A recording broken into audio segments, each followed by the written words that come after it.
आपने कहा कि इनकी कसमों से मुझे कराहत आती है। तो मैंने कहा शामी साहब इसी कसम से मुझे कराहत आती है। वाक़ई मैंने कहा जी मैं अगर मेरे सामने ये कसम उठाता ना मैं तबीयत साफ कर देता। क्या कहते हैं आप इसे? देखें ना नहीं मैं उससे मुझे ये समझ नहीं आ रही कि शादी की तकरीब पे कोई बंदा आपने देखा जो कुरान जेब में रख के आ रहा हो, क्यों आ रहा है? मैं ज़ाहिर है उसका मतलब है कि वो बंदा जो है इस वक़्त और शामी साहब को और मालिक साहब को उन्होंने देखा दोनों एक नामवर जो है हमारा नाम है मीडिया का, उसकी तो चांदनी हो गई। उसने तो उनको मतलब घेर के आप सारी शादी की तकरीब छोड़ी तो छोड़ी और आपने उसने कुछ भी नहीं किया। वहाँ से आए, हाज़िरी लगवाई, यहाँ बैठे और शामी साहब के बाद यानी कि उधर से आए होंगे अकेले बैठ गए। उन्होंने कहा शामी साहब उधर गए तो मैं तो उनके पीछे गया। तो फिर उसके बाद वो उनके शहर से निकल ही रहे थे, उसके नहीं कुरान के, वो बार-बार गए।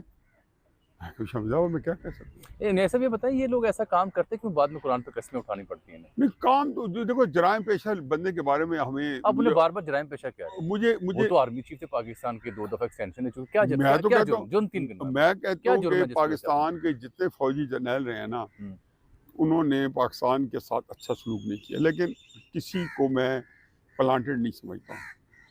इनको मैं समझता हूँ कि ये प्लांटेड अब है। बहुत बड़ी स्टेटमेंट दे रहे हैं। वही आप कमर जावेद बाजवा आप को तो नौजवान हैं, आप उन्हें प्लांटेड जर्नैल करार दे रहे हैं। आपने तो 70 साल 100 साल और जिंदा रहना है ना, तो ये बात मेरी उसको याद रखें। Planted by whom? अमरीकियों का CIA का आदमी था जो फॉर व्हाट? फॉरवर्ड पाकिस्तान को तबाह करने के लिए जिस मुकाम पे पहुंचा के गए पाकिस्तान का, आपने क्या ख्याल मुल्क इससे निकल सकता है? ये बड़ी खौफनाक स्टेटमेंट आप दे रहे हैं। नहीं तो उसने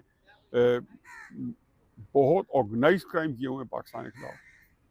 फॉर इंस्टेंस 5 अगस्त 2019 को कश्मीर दे दें आप और मुझसे आप पूछें कि फॉर इंस्टेंस, और फिर लोगों को बुला के कहें, फौजी जर्नैलों को भी अलहदा और जर्नलिस्ट को अलहदा कहें कि पाकिस्तान के टैंकों में तेल नहीं है। उस मुल्क को कह रहे हैं जिसके पास 150 पौने 200 न्यूक्लियर बम है, जिसके पास टेक्निकल न्यूक्लियर वेपन्स हैं, जिसके पास ऐसे ऐसे मिसाइल हैं कि पूरी दुनिया को तबाह कर सकते हैं अमेरिका समेत। आप उस मुल्क को बता रहे हैं कि उसके पास तेल नहीं है। क्या टैंकों ने लड़ना हिंदुस्तान के साथ? आप उसको बता सकते हैं जिसकी फौज अभी भी मेरिट पे, हमारी फौज मेरिट पे कॉम्बैट फौज पाकिस्तान की नामी ग्रामी, कौन सा दुनिया का मुकाबला कॉम्बैट का जिसमें पाकिस्तानी फौज का नंबर 1 गोल्ड मेडलिस्ट नहीं है?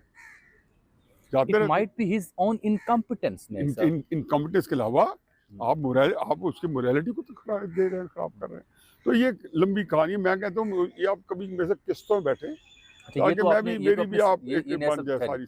ये आपने स्ट्रेटेजिक बात की जो मानने को बाय करने को दिल मानता है। क्या उनको पॉलिटिकल जुर्म भी है?